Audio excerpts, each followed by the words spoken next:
तो दोस्तों, डिफेंस और रक्षा के क्षेत्र में भारत ने एक नया मुकाम हासिल कर लिया है। भारत की रक्षा अनुसंधान संस्थान यानी डीआरडीओ ने एक नई टेक्नोलॉजी विकसित कर ली है, जो जिसे कहते हैं फोटोनिक रडार। फोटोनिक रडार क्या होता है कि ये एक तरह का रडार सिस्टम ही है, लेकिन रडार में जो नॉर्मल रडार होते हैं उसमें रेडियो फ्रीक्वेंसी का यूज किया जाता है। लेकिन ये रडार रेडियो फ्रीक्वेंसी ना यूज करके इसमें रेडियो वेव्स इमिट नहीं की जाती हैं, इसमें लाइट वेव्स इमिट की जाती हैं।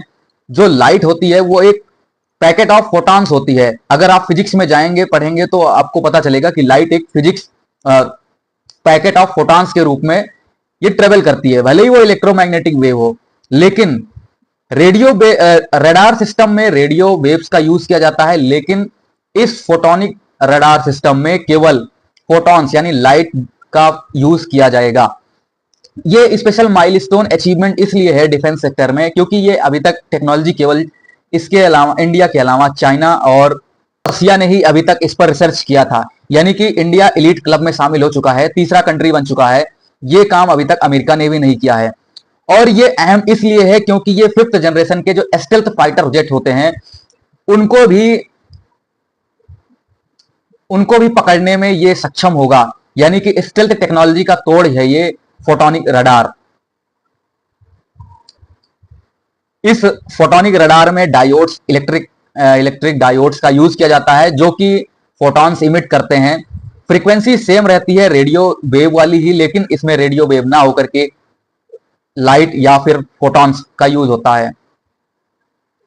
अब इसका फायदा यह होगा कि जो रडार का क्रॉस सेक्शन होता है वो बढ़ जाएगा, और इससे जो डीप और लॉन्गर रेंज मिलेगी रडार सिस्टम की, और किसी भी ऑब्जेक्ट का जिसे ये हमें कैच करना है उसकी 3D इमेज आसानी से हासिल की जा सकेगी। 29 जून 2025 को electronic and radar development establishment यानी कि LRDE जो कि डीआरडीओ की एक ब्रांच है बेंगलुरु में, उसने इस फोटोनिक रडार सिस्टम का फैब्रिकेशन कंप्लीट किया। यानी कि ये डेवलप हो चुका है इंडिया में, और इस रडार को फाइटर जेट्स और उसके साथ साथ ग्राउंड बेस्ड रडार सिस्टम्स में भी यूज किया जाएगा। अभी तक हमारे इंडियन फाइटर जेट्स में AESA रडार सिस्टम यूज होता था, उसके साथ साथ इसको UAV में भी यूज किया जाएगा, ताकि जो UAVs होते हैं वो भी काउंटर अटैक कर सकें एनिमी के टारगेट स्ट्राइक के समय। और उसके साथ साथ आपने ये भी सुना होगा कि रडार जैम कर दिए जाते हैं। तो नॉर्मल कन्वेंशनल रडार की बजाय इस फोटोनिक रडार को जैम करना भी मुश्किल होगा। यानी कि ये आसानी से जैम नहीं किया जा सकता। और उसके साथ साथ ये कुछ ज्यादा ही फास्ट डिटेल्स, जो रिजल्ट्स होंगे वो डिटेल्स फास्ट एक्वायर करेगा और मोर एक्यूरेसी के साथ।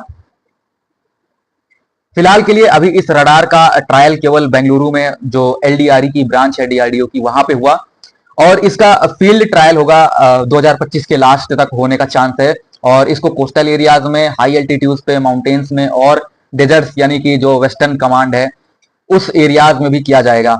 इसके साथ साथ ये लाइट वेट है, यानी कि इसको आसानी से कहीं भी ले जाया जा सकता है, पोर्टेबल बनाया जा सकता है।